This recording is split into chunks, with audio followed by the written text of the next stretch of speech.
আশুরার রোজা রাখার পদ্ধতি হচ্ছে তিনটি। এক নম্বর পদ্ধতি হচ্ছে 10ই মুহররম রোজা রাখা, শুধুমাত্র 10ই মুহররম রোজা রাখা।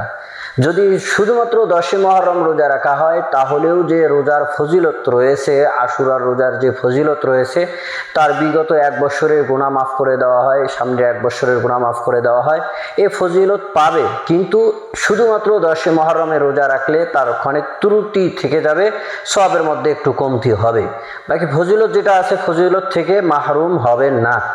দ্বিতীয় নম্বর পদ্ধতি হচ্ছে 10ই মুহররমের সঙ্গে আরেকটি রোজা যুক্ত করা, 9 মুহররম কিংবা 11 মুহররমকে যুক্ত করে 2টি রোজা রাখা।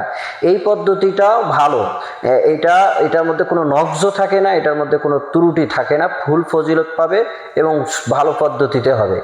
আর তৃতীয় নম্বর পদ্ধতিটা হচ্ছে সবচাইতে বেটার, সবচাইতে উত্তম পদ্ধতি, তা হচ্ছে 9 মুহররমও রোজা রাখা, 10 মুহররমও রোজা রাখা, 11 মুহররমও রোজা রাখা, অর্থাৎ 3টি রোজা রাখা। এইটা সবচাইতে উত্তম পদ্ধতি। শাহ ওয়ালিউল্লাহ মুহাদ্দিস দেহলভী রহমতুল্লাহ আলাইহি এই পদ্ধতিটা বলেছেন।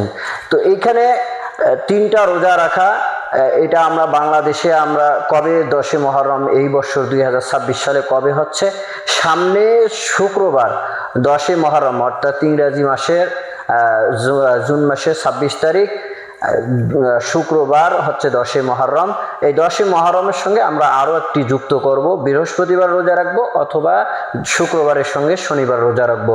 আল্লাহ পাক আমাদের সকলকে মুহররম মাসে যে ফজিলত রয়েছে, রোজা রাখার যে ফজিলত আছে, এটা রোজার মাধ্যমে সকল মুসলমানদেরকে অর্জন করা তৌফিক দান করুক, আমিন।